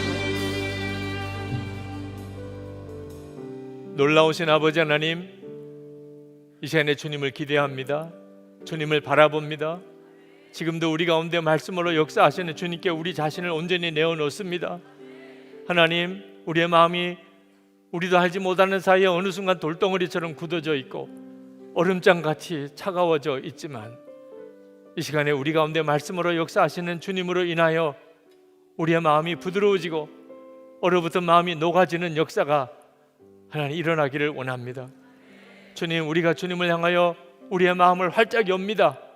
우리를 구원하시고 하나님 우리를 창조하시고 우리를 사랑하신 주님, 말할 수 없이 약하고 보잘것없어도 그래서 오히려 우리를 택하신 주님, 우리는 주님을 찬양할 수밖에 없습니다. 찬양이 우리 속에서 터져나오게 하소서. 하나님, 우리의 잠든 영혼이 깨어나고 죽은 영혼이 살아나게 하여 주소서. 찬양의 삶을 통하여 하나님의 영광이 우리 삶에 드러나기를 원합니다. 하나님의 역사가 우리를 통하여 우리 주변의 모든 사람에게 증거되기를 원합니다. 하나님, 오늘도 하나님 앞에 예배하며 우리의 마음을 담아 주님께 감사의 예물을 봉헌에 올려드립니다. 주님을 사랑합니다. 정말 주님만 믿습니다. 주님만 전적으로 의지합니다. 하나님, 우리의 믿음의 고백입니다. 주님을 향한 뜨거운 우리의 헌신입니다. 사랑하는 성도들을 주님 일일이 한 사람도 예외 없이 그 머리에 손을 얹으소서. 주님 그 형편과 처지를 너무나 잘 아십니다. 주님이 함께 계시는 은혜의 눈이 뜨이게 하소서. 저들의 문제가 해결되게 역사하소서. 하나님의 은혜의 통로로, 복의 통로로 그렇게 사용하소서. 아버지 하나님, 몸에 병든 이들이 고침을 받고 가게 하소서. 가정 안에 하나님의 은혜가 넘치며 우리의 자녀들이 주님의 손에 붙잡혀지게 하소서. 성도들이 기업에 복을 주셔서 힘들고 어렵고 답답한 일이 많은 때에 베풀주고 논아주고 사랑하고 섬기고 그렇게 살게 해 주옵소서. 아버지 하나님, 이 나라와 민족을 위한 우리의 간절한 기도를 주님 응답해 주소서. 성도들과 교회를 통하여 그 일을 행하소서. 우리가 신실하게 주님만 의지함으로 소금과 빛이 되게 하시고, 하나님, 이 나라 모든 국민들이 주님을 경외하고 하나님의 법이 이 나라의 법이 되게 하소서. 복을 받은 민족이 되게 하시고 또 복의 통로가 되게 하소서. 북한 주민들, 하나님, 우리가 저들을 외면하지 않기를 갈망합니다. 하나님, 북한 주민들을 희생하는 평화는 주님의 계획이 아닌 것을 믿습니다. 북한 주민들에게 자유도 주어지고 그들에게 복음이 전해지게 하시고 남북 주민들 사이에 자유로운 왕래가 이루어지게 하소서. 김국기 목사님, 김종욱 목사님, 최충일 선교사님, 장문석 집사님을 주님 속히 석방시켜 주소서. 아버지 하나님, 세계 열방에 나가 있는 선교사님들, 하나님의 은혜 중에 오늘도 부탁합니다. 하나님, 그 선교사님과 가정에도 하나님 찬양의 문을 계속해서 여소서. 하나님이 함께 하시는 증거가 되게 하소서. 찬양의 권세로 저들을 지키소서. 얼어붙은 마음이 녹아지게 하소서. 모든 답답한 현실에 하나님의 은혜의 공급함이 있게 해 주옵소서. 오늘도 마음을 다하여 하나님께 예배하고 돌아가는 모든 성도들 위해 주 예수님의 은혜와 하나님의 사랑하심과 성령의 교통하심이 충만하시기를 간절히 축원하옵나이다. 아멘. 오늘 우리에게 주시는 하나님의 말씀은 시편 146편 1절에서 10절까지의 말씀입니다. 할렐루야, 내 영혼아 주님을 찬양하여라. 내가 평생토록 주님을 찬양하며 내가 살아있는 한 내 하나님을 찬양하겠다. 너희는 힘있는 고관을 의지하지 말며 구원할 능력이 없는 사람을 의지하지 말아라.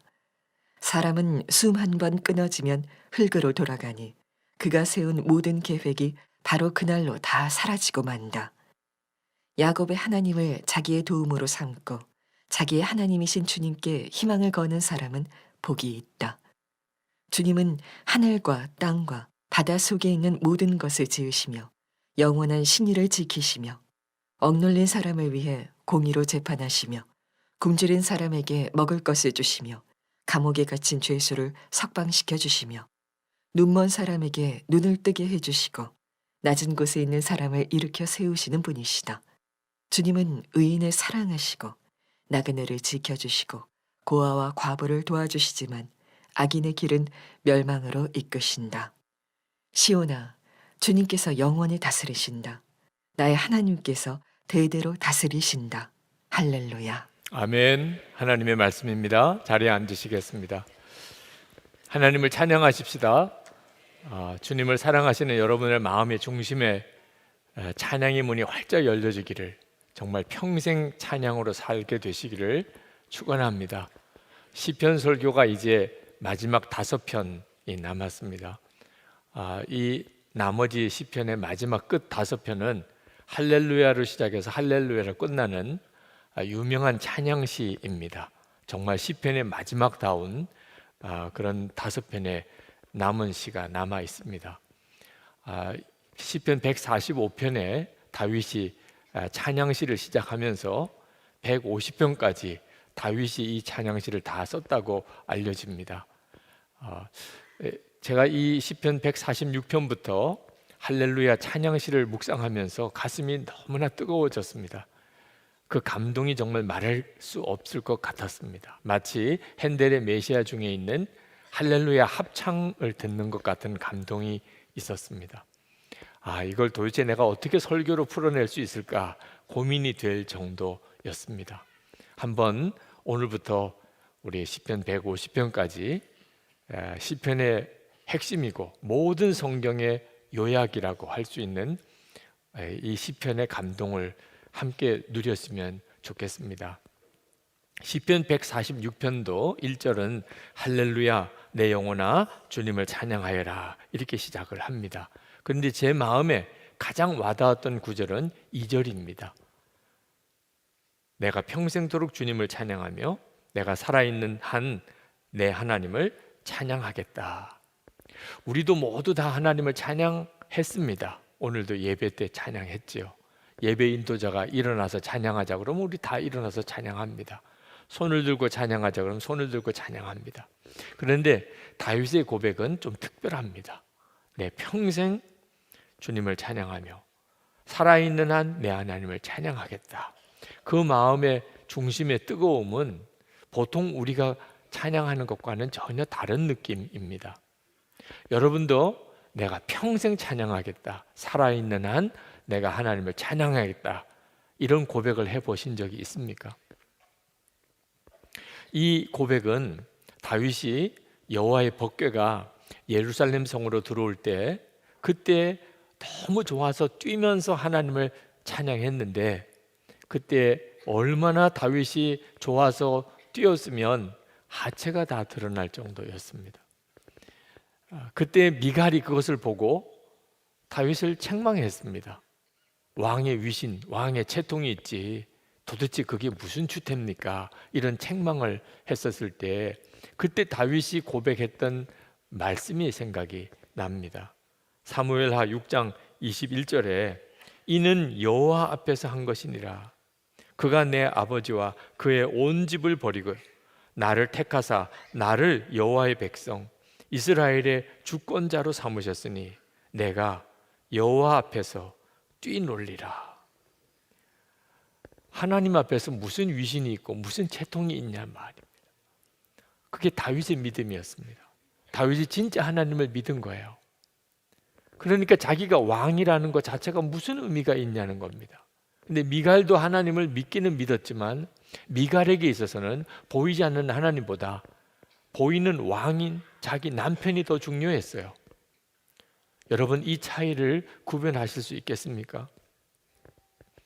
하나님을 찬양하는 다윗처럼 이렇게 하나님을 찬양하는 것은 아무에게나 있는 찬양이 아닙니다. 하나님만 전적으로 의지하는 사람에게만 이런 찬양이 가능합니다. 하나님을 의지하지 않는 사람은 그 속에 찬양이 나오지 않습니다. 다윗이 3절에서 이렇게 말합니다. 너희는 힘 있는 고관을 의지하지 말며 구원할 능력이 없는 사람을 의지하지 말아라. 누구나 다 본능적으로 힘 있는 사람, 돈 있는 사람을 의지하기 마련입니다.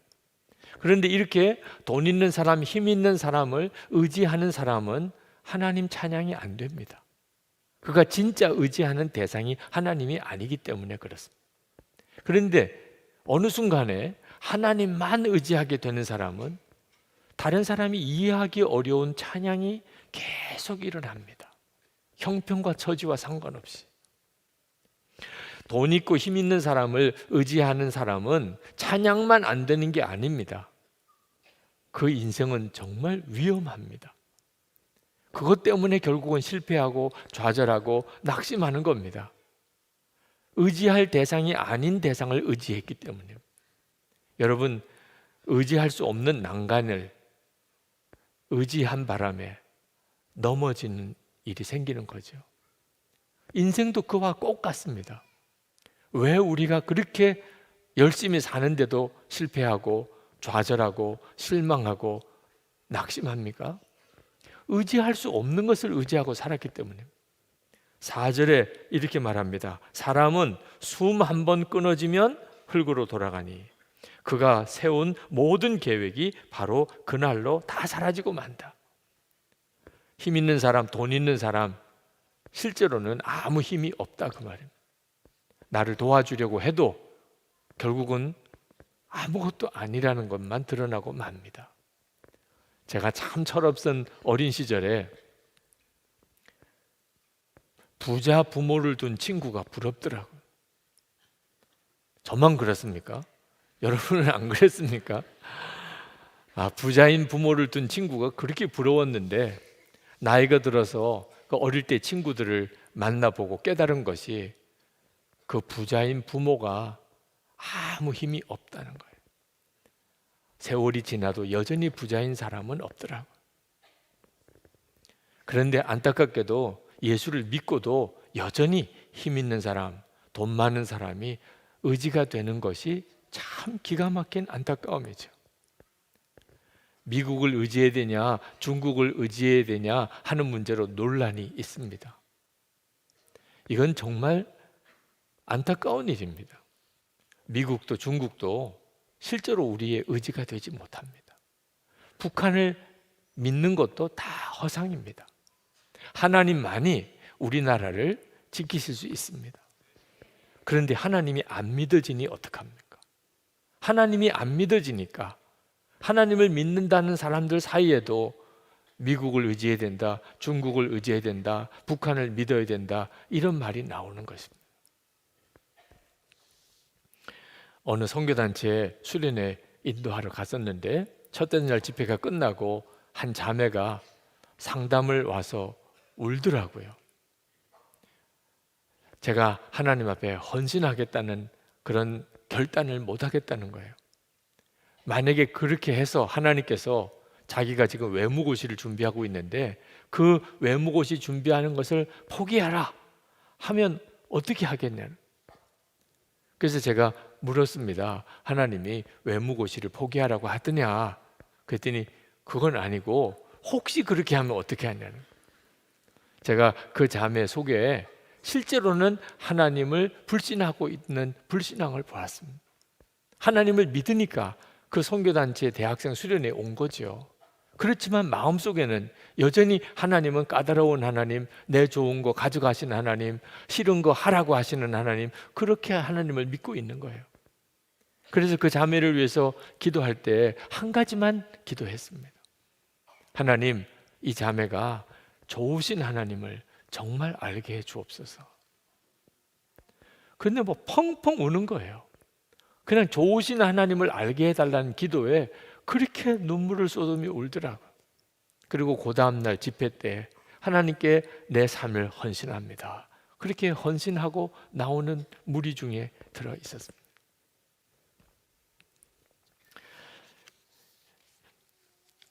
여러분 중에 그런 말 들은 분들도 있을 겁니다. 어떻게 나약하게 하나님을 의지하려고 하느냐. 하나님을 믿지 않는 사람들이 흔히 하는 말입니다. 나약한 게 아닙니다. 사실은 몰라서 하는 이야기고 교만해서 하는 이야기입니다. 여러분, 이제 갓난 아기에게 너는 어째 나약하게 부모를 의지하느냐, 말이 안 되죠. 이제 갓난 아기에게 너 왜 부모를 의지하려고 하느냐, 그거보다도 더 미련한 이야기입니다. 여러분, 우리 자신이 어린 아이, 갓난 아기보다도 더 약합니다. 실제로 예수님을 믿은 사람들 중에 땅이 꺼지는 것 같고 하늘이 무너지는 것 같은 위기 속에 내가 아무것도 아니구나, 내가 할 수 있는 게 아무것도 없구나, 그 사실을 통렬히 깨닫고 하나님을 붙잡은 사람들이 많습니다. 수도 없이 많습니다. 우리 자신이 너무너무 연약하다는 거예요. 그래서 오직 하나님만 의지해야 된다는 사실을 깨달은 사람이 지혜로운 사람이에요. 그 사람이 복이 있는 사람이에요. 5절 말씀에 이렇게 말씀했습니다. 야곱의 하나님을 자기의 도움으로 삼고 자기의 하나님이신 주님께 희망을 거는 사람은 복이 있다. 아무나 이런 믿음이 생기는 게 아닙니다. 하나님만 의지하는 믿음. 누구에게나 이런 믿음이 생기지 않습니다. 엘리야 시대에 이스라엘 백성들이 하나님을 믿었어요. 그런데 안타깝게도 바알 우상도 섬겼습니다. 왔다 갔다 하는 그들을 보기가 너무 안타까워서 엘리야 선지자가 바알 제사장들에게 하늘에서 불을 내리는 신이 참신이다. 우리 한번 시합해보자. 영적 시합을 열어놓고 몰려든 이스라엘 백성들에게 도전했습니다. 열왕기상 18장 21절에 엘리야가 모든 백성에게 가까이 나아가 이르되 너희가 어느 때까지 둘 사이에서 머뭇머뭇하려느냐? 여호와가 만일 하나님이면 그를 따르고 바알이 만일 하나님이면 그를 따를지니라 하니 백성이 말 한마디도 대답하지 아니하는지라. 왜 대답을 못했냐 말입니다. 우리는 하나님만 믿습니다. 왜 그 대답을 못하냐 말입니다.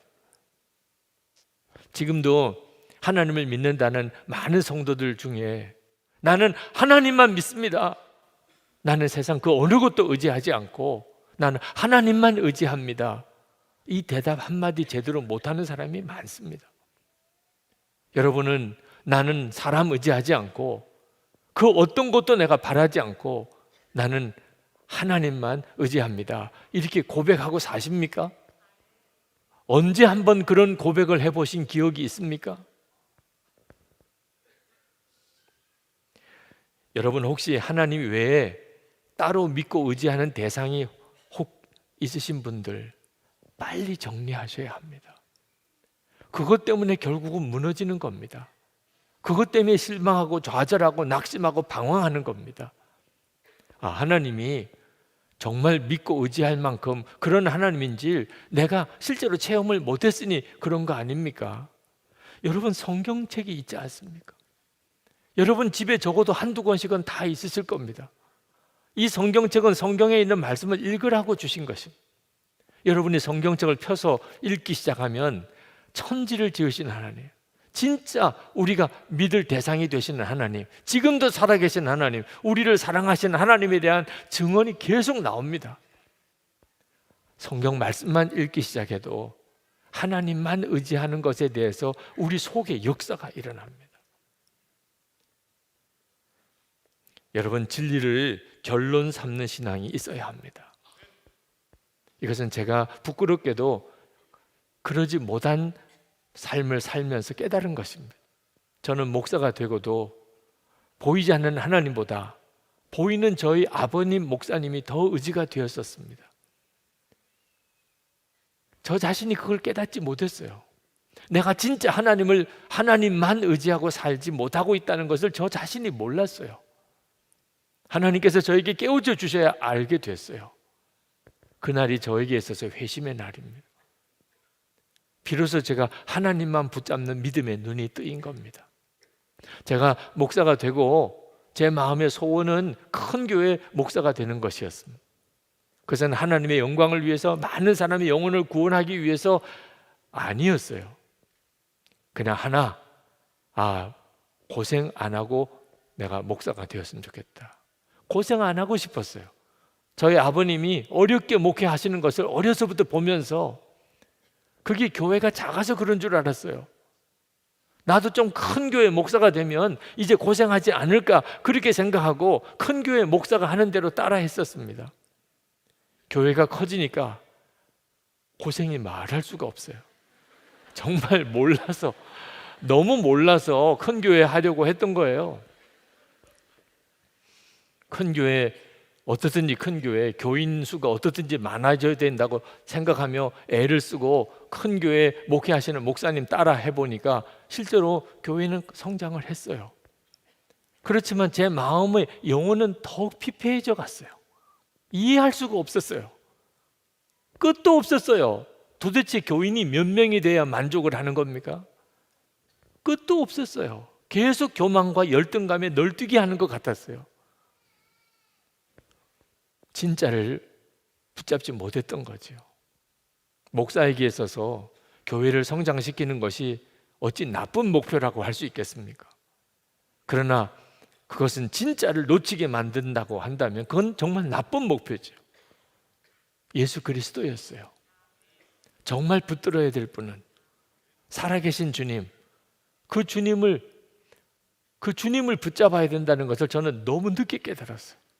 그래서 지금 안타까운 마음으로 많은 목회자들 만나서 주님만 따라가시라고, 24시간 주님과만 동행하시라고 예수 동행 운동을 하고 있는 것입니다. 저는 처음에 목회를 배울 때 먼저 목회하시는 선배 목사님, 큰 교회 부흥시키신 목사님, 그분들을 보고 목회를 배웠어요. 그런데 처음 교회를 시작했던 베드로 사도, 사도 바울, 그들은 도대체 누구로부터 목회를 배웠을까요? 먼저 목회한 분이 없어요. 신학교 교수님이 자상하게 목회를 가르쳐 주지도 않아요. 도대체 그분들은 누구에게서 목회를 배웠죠? 예수님이셨어요. 그분 안에 계신 주님이 교회를 세워나가는 모든 길을 이끌으셨어요. 그래서 교회가 세워지고 나면 그러면 그 교회를 주님께 맡기고 그리고 자기는 또 다른 지역에 가서 또 다른 교회를 개척했어요. 그게 바로 초대교회였고 그 기록이 성경에 나와 있어요. 주님만 믿고 의지하면 돼요. 중국 공산당이 정부를 세우고 중국 대륙을 장악했을 때 모든 교회는 문을 닫아야 됐습니다. 선교사님 쫓겨났어요. 신학교 문 다 닫았어요. 목사님들은 다 감옥에 갇혔어요. 어떻게 교회가 설 수 있었어요? 다 교회는 없어지고 교인도 다 없어졌을 거라고 생각했어요. 그런데 30년 지나서 중국의 문이 열렸을 때 깜짝 놀랐어요. 전 세계가 놀랐어요. 중국 교회는 여전히 살아 있었고 오히려 더 부흥하고 있었어요. 어떻게 그게 가능하지요? 예수님 때문이었어요. 그들과 함께 여전히 함께 계시는 예수님. 선교사는 쫓겨났고 목사는 감옥에 갔지만 주님은 그들과 함께 계셨어요. 그리고 성경을 보면서 그들은 여전히 교회로 모였고 오히려 더 전도가 되었습니다. 오늘 이 시간 주님은 저와 여러분에게 동일하게 도전하고 계십니다. 성경은 하나님이 누구신지를 분명히 증거하고 있습니다. 6절부터 9절까지입니다. 주님은 하늘과 땅과 바다 속에 있는 모든 것을 지으신 분입니다. 영원히 신의를 지키시는 분이십니다. 억눌린 사람을 위해 공의로 재판하시는 분입니다. 굶주린 사람에게 먹을 것을 주십니다. 감옥에 갇힌 죄수를 석방시켜 주십니다. 눈먼 사람에게 눈을 뜨게 해주십니다. 낮은 곳에 있는 자들을 일으켜 세우십니다. 의인을 사랑하시고 나그네를 지켜주시고 고아와 과부를 도와주십니다. 악인의 길은 멸망으로 이끄십니다. 이런 하나님을 의지하지 않고 누구를 의지하고 살 것입니까? 하나님은 영원하신 하나님이십니다. 10절에 시온아, 주님께서 영원히 다스리신다. 나의 하나님께서 대대로 다스리신다. 성경이 말하는 말씀이 진짜 진리라면, 적어도 성경은 진리를 기록한 책이라고 진짜 믿는다면 우리에게 필요한 게 뭡니까? 하나님과의 관계뿐이죠. 하나님과의 관계가 올바로 되고 전적으로 하나님만 의지하는 그 삶을 사는 것이 가장 잘 사는 길 아니겠습니까? 파라과이 선교사로 떠나는 김정옥, 김현희 집사님 오늘 파송 예배 드립니다. 여러분, 파라과이 선교사로 떠나는 이 두 집사님이 행복해 보입니까? 불쌍해 보입니까? 하나님을 전적으로 의지하는 믿음이 있느냐 없느냐에 따라 전혀 다르게 보입니다. 하나님만 전적으로 의지하는 믿음이 있는 사람에게는 행복하게 보이죠. 야, 어떻게 저렇게 귀한 결단을 할 수 있을까? 그러나 실제로는 하나님만 의지하고 살지 못하는 분, 힘 있고 돈 있는 사람 은근히 의지하고 사는 분, 아이고 불쌍해서 어떻게 그렇게 보이는 거예요. 물론 파라과이에 가서 힘든 일이 많으실 겁니다. 여러분의 기도가 필요해요. 그런데 솔직히 이야기해 봅시다. 파라과이에 안 가고 한국에서 살면 고생 안 합니까? 여기서는 그냥 고생 안 하고 삽니까? 문제는 고생하냐 안 하냐가 아닙니다. 진짜 가치 있는 고생을 하는 거죠. 하나님 앞에 섰을 때, 그때 너 수고했다, 너 정말 잘했다, 그런 칭찬을 받을 생각을 하니 행복한 거죠. 여러분 모두가 다 선교사로 갈 수는 없겠지요. 하나님이 그렇게 이끄시지는 않으시는 것 같아요. 그렇지만 선교사의 마인드를 가지고 사는 것은 우리 모두가 똑같습니다.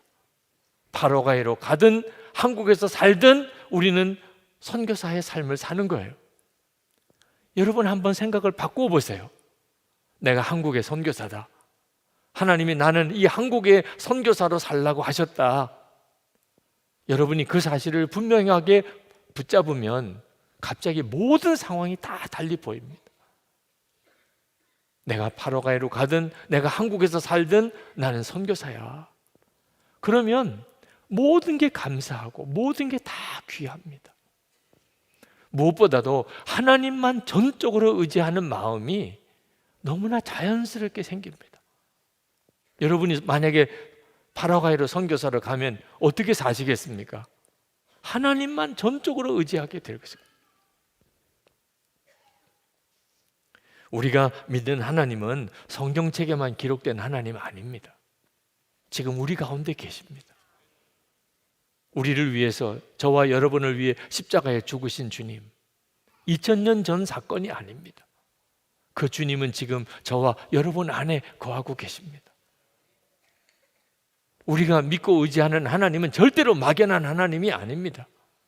우리 안에 거하시면서 실제로 우리의 삶을 이끄십니다. 그래서 오늘 우리가 여기까지 온 겁니다. 주님이 이끌지 않았으면 여기 올 수 있는 사람 아무도 없습니다. 여러분,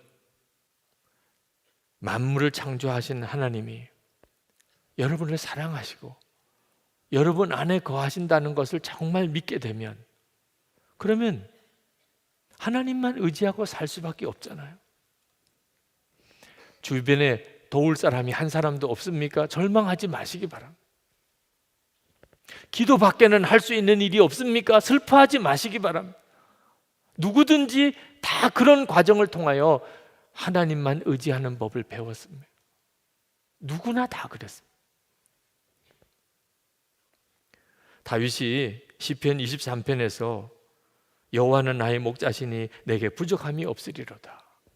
나의 잔이 넘치나이다. 그렇게 고백을 했습니다.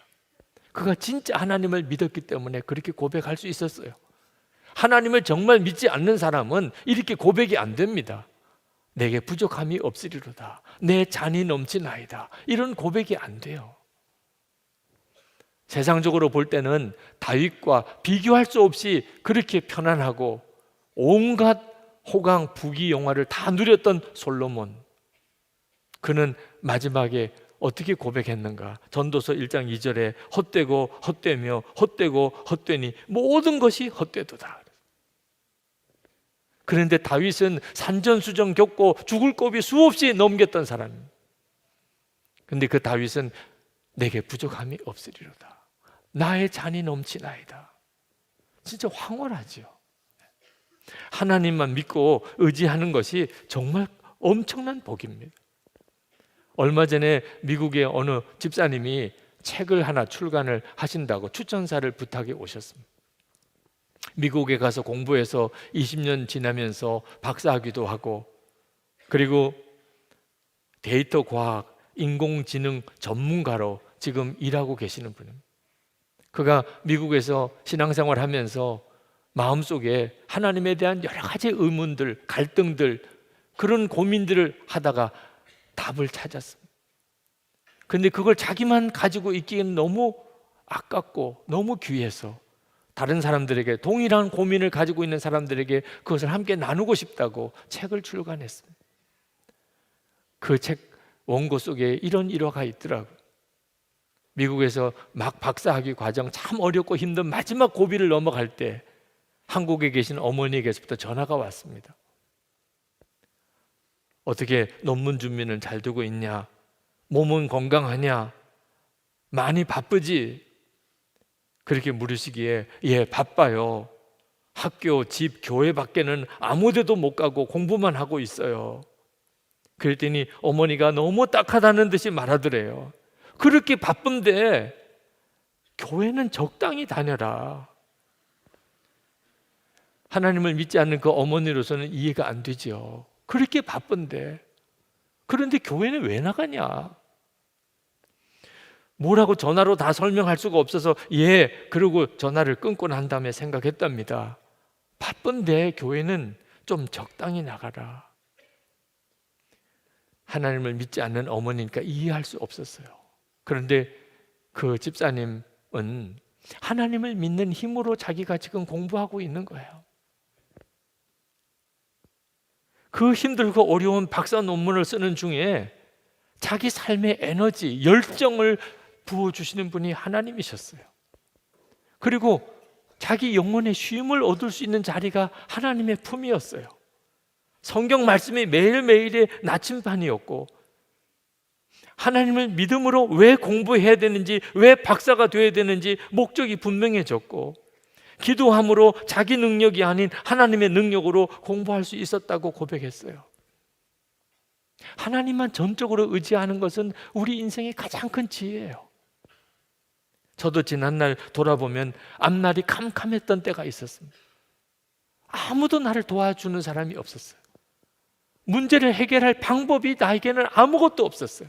그건 저에게 큰 불행이었고 고통이었고, 그리고 정말 이렇게 끝나는 건가 하는 생각도 했었습니다. 근데 지나고 보니까 의지할 사람이 한 사람도 없다는 것이 저에겐 복이었어요. 그래서 하나님만 붙잡게 된 겁니다. 만약에 제게 의지할 자가 있었다면 저는 하나님 붙잡지 못했을 거예요. 어느 성도가 고백했습니다. 그 해는 정말 절망이었습니다. 집에 왕진원 한의사가 먹고 싶은 것 편안하게 먹으라고 했습니다. 살 날이 얼마 남지 않았다고요. 그때 아무 말 하지 않고 저는 교회로 갔습니다. 그리고 하나님만 의지했습니다. 그때가 30세, 지금은 69세입니다. 건강하게 잘 먹고 지냅니다. 저는 지금도 하나님께 의지하고 삽니다. 하나님을 누가 찬양할 수 있는 거죠? 평생 하나님을 찬양하고 살아있는 동안 늘 하나님을 찬양할 그런 믿음은 도대체 누구에게 일어나는 거죠? 하나님만 전적으로 의지하는 사람. 찬양은 하나님과의 관계가 어떤지를 보여주는 가장 중요한 징표입니다. 하나님을 아는 지식만으로는 영원히 하나님을 찬양하게 되지 않습니다. 오직 하나님만 전적으로 의지하는 사람, 그 사람은 다른 사람이 이해하기 어려울 정도로 계속해서 하나님에 대한 찬양이 솟아납니다. 여러분, 하나님만 의지하게 되시기를 축복합니다. 하나님만 의지하는 사람은 마음의 염려의 묶임이 풀어집니다. 두려움과 근심의 무거운 짐이 다 벗겨집니다. 우리가 하나님만을 의지하기 시작하면 우리나라에 새 부흥이 일어납니다. 여러분이 하나님을 의지하겠다고 하는 결단만 하기만 해도 여러분의 마음속에 하나님이 역사하기 시작합니다. 오늘 일부 예배 때 정말 하나님만 의지하기로 작정하신 분, 그동안에는 내가 솔직히 하나님만 의지하지 못했습니다. 나도 모르는 사이에 힘 있는 사람, 돈 있는 사람 바라보고 부모, 형제, 자식들을 바라보고 그렇게 살았습니다. 이제는 하나님만 의지하겠습니다. 그렇게 결단하시는 분 일어나라 그랬더니 다 일어나더라고요. 그래서 여러분에게 말씀을 드립니다. 진짜 하나님만 의지하지 않았었다는 사람만, 솔직히 내가 나도 모르는 사이에 힘 있는 사람, 돈 있는 사람, 그런 사람 의지하고 살았습니다. 하나님만 의지하고 살았다고 말할 수가 없습니다. 그래서 내 인생이 이렇게 뒤틀린 것 같습니다. 이제는 진짜 하나님만 의지하겠습니다.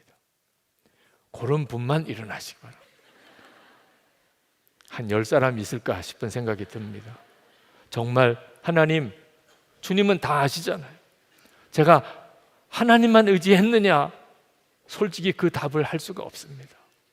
그래서 제 속에서는 다윗과 같은 찬양이 터지지 않는 모양입니다.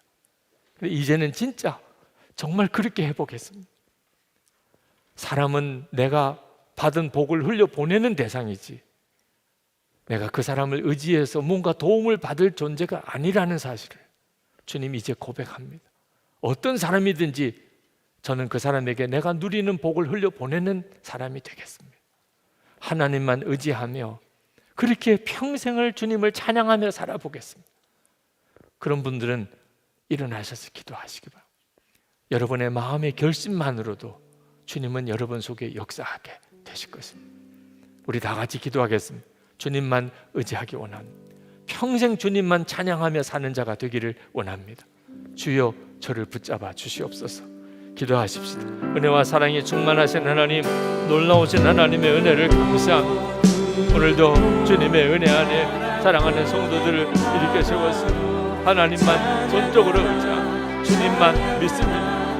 주님만 바라봅니다. 나의 주, 나의 하나님, 글과 은혜로 좋아하신 하나님, 역사하신 하나님, 오늘도 주의 은혜 가운데 주의 사랑하는 성도들을 붙들어 주소서. 하나님의 놀라우신 은혜 가운데 살게 하소서. 살아계신 하나님, 지금도 역사하신 하나님, 우리 가운데 일하신 하나님, 주님을 붙잡고 주님만 의지하고 나가게 하여 주옵소서. 아버지 하나님, 우리가 마음에 원합니다. 주의 말씀을 붙잡고 지금도 역사하시는 주님을 의지하여 일어났습니다. 주여 일일이 안수해 주소서. 성령님 친히 역사해 주시옵소서. 눈을 떠 주를 보게 하시고 하나님 주를 온전히 바라보게 하시고 하나님의 나라를 보게 하시고 하나님 찬양하며 감사하며 믿음으로 살게 하여 주옵소서. 아버지 하나님, 하나님을 믿게 하셔서 오늘 이렇게 교회와 예배 드릴 수 있게 해주시니 하나님 감사합니다. 그러나 하나님 참으로 부끄럽고 또 부끄럽습니다. 하나님만 그렇게 의지가 되지를 않습니다. 자꾸 사람이 바라 보입니다. 힘 있는 사람, 돈 있는 사람 자꾸 의지가 됩니다. 그러느라고 우리의 인생이 이렇게 망가지고 저렇게 실망하고 이렇게 깨어져 있습니다. 오늘 다시 주께서 말씀으로 우리를 일깨우시니 주님 다시 일어납니다. 하나님만 의지하고 살기를 원합니다. 일일이 머리머리에 안수하셔서 눈을 열어 지금도 함께 하시는 주를 바라보게 해 주옵소서. 영원한 하나님의 나라를 보는 눈을 뜨게 해 주시옵소서. 염려의 끈이 묶임이 풀어지게 하소서. 두려움, 근심의 무거운 짐 다 벗겨 주시옵소서. 속에서부터 터져나오는 찬양, 주체할 수 없는 찬양, 그렇게 찬양하며 살게 하여 주옵소서. 하나님을 영화롭게 하며 우리가 만나는 수많은 사람들에게 복을 나눠주며 은혜의 통로로 쓰임 받으며 그렇게 살게 하여 주옵소서.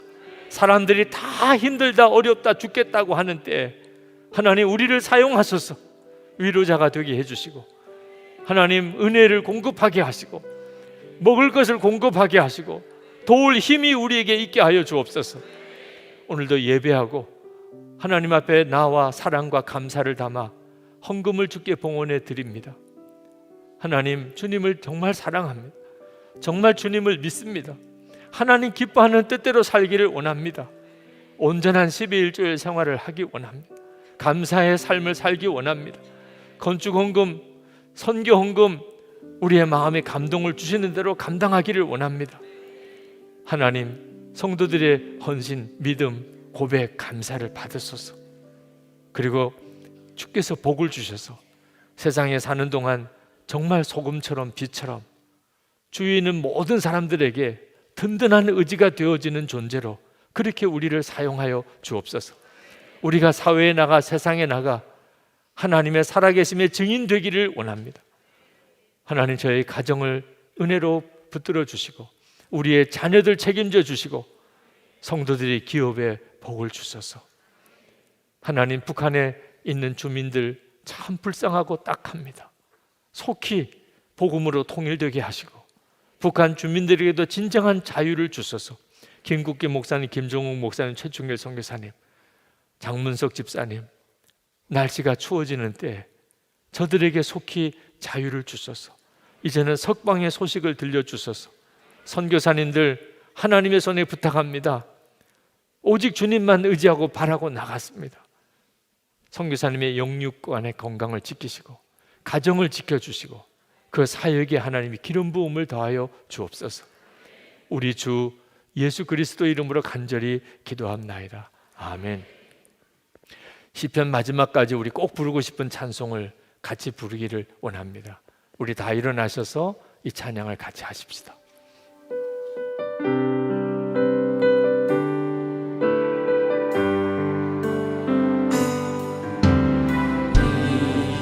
이곳에 생명샘 솟아 눈물 곧장 지나갈 때에 너잖아 열매 맺히고 웃음소리 넘쳐나리라. 그날에 하늘이 열리고 모든 이가 보게 되리라. 마침내 옷들이 입히고 영광의 주가 오시리라.